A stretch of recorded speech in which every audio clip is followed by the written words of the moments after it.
Nixtieq nkellmek dwar il-qagħda ħażina li tinsab fiha l-gamiema.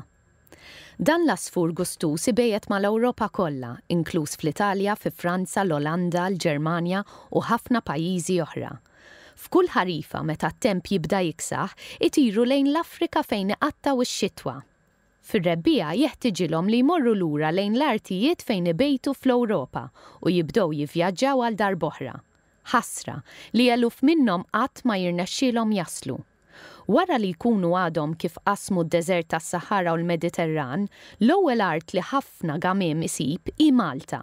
U għal ħafna minnhom tkun ukoll l-aħħar art għaliex eluf minnhom b'saħħithom u f'kundizzjoni tajba jinqatlu biex qatt aktar ma jkunu jistgħu ibejtu.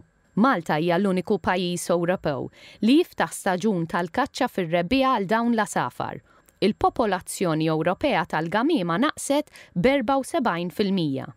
Immissa qegħdin isiru sforzi internazzjonali biex jippruvaw iwaqfu dan il-kollass. Aktar minn 44,000 Malti u Maltija ffirmaw petizzjoni li titlob li jsir referendum nazzjonali biex titwaqqaf il-kaċċa fir-rebbieqa f'Malta.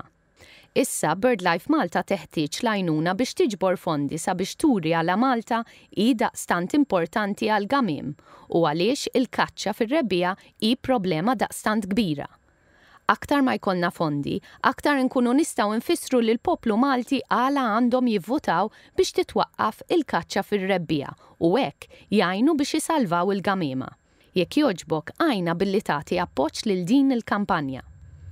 Jekk nirbħu dan ir-referendum, il-gamiem ikun jista' jgħaddi b'wiċċ il-ġid minn fuq Malta fir-rebbieqa u b'hekk dawn l-asafar sbieħ jiġu mejjuna jsalvaw u jitkattru. Jekk jogħġbok, għati d-donazzjoni tiegħek illum.